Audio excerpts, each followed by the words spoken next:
In Serbia, pro-Russia is seen as the winning election stance.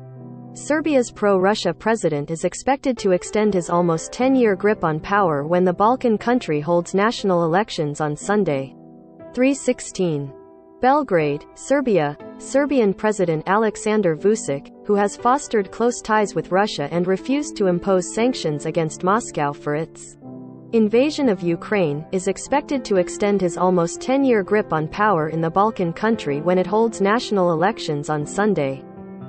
Polls predict that Vučić, a populist who has boasted about his personal ties to Russian President Vladimir Putin, will win another 5-year term as president. His right-wing Serbian Progressive Party also is expected to continue to dominate the country's parliament. But polls indicated a close local government race in the capital, Belgrade. A loss for Vučić's party there could undermine his increasingly autocratic. Most political parties taking part in the presidential, general and municipal elections lean right, reflecting the conservative stance prevalent among Serbia's 6.5 million voters. But a new Green Left coalition campaigning on the need to tackle long-neglected environmental problems also is fielding candidates. Opposition party officials say Russia's war in Ukraine has only strengthened Vučić's dominance of Serbian politics and the mainstream media. Soon after Russian tanks entered Ukraine, the president's election slogan changed to peace, stability, Vučić. The war has diverted public attention from what is happening in Serbia and of course, with media support, enabled Vučić to blame the crisis for everything that is wrong in Serbia. Dragan Đilas, a leader of the biggest opposition coalition United Serbia, said in an interview. Articles are published here every day about how a kilogram of bread costs €9 in Italy and Germany, how they have no fuel, how they will have food stamps and how great we are, Đilas said. People are scared, and it always suits the authorities because people say, let's not change anything now.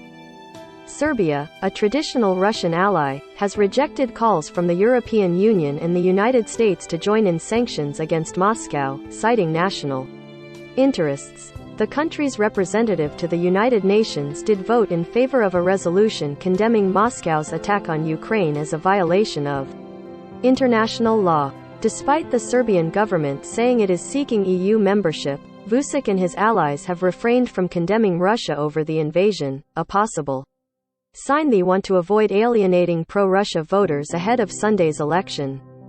Much of the pro-Russia sentiments among Serbs comes from their hatred of NATO. The Western military alliance bombed the country in 1999 to stop a bloody Serb crackdown on ethnic Albanians seeking independence for Kosovo, a Serbian province at the time.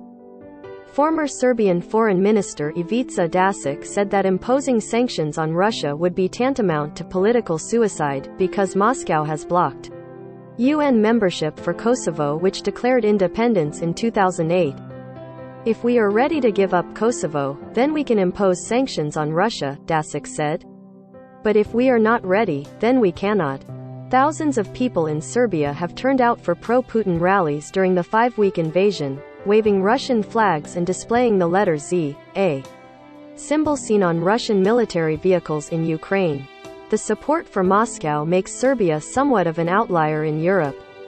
Opposition officials said that despite Vučić's almost full control of the media and the pro-Russian narrative that has been created leading up to the elections, they expect a good result on Sunday.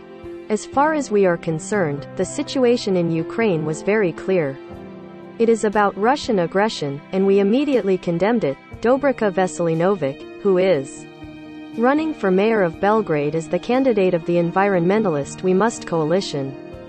Election polls predict Vučić will win the presidential election outright on Sunday. If he does not receive more than 50% of the vote, he would face an unpredictable runoff in 2 weeks, likely against opposition candidate Zdravko Ponos, a Western-educated former army general. The election for National Assembly lawmakers was not scheduled until 2024, but Vučić called an early vote after criticism from the EU that Serbia's 2020 election had not been free and fair. The opposition boycotted that election. I don't see any difference between these elections and those 2 years ago, political analyst Slobodan Stupar said. A parliament will be formed in which Vučić will have fewer lawmakers than now. He will be able to tell Europe, yes, we are a democratic country. See how many enemies I have in parliament. Associated Press writer Giovanna Gec contributed.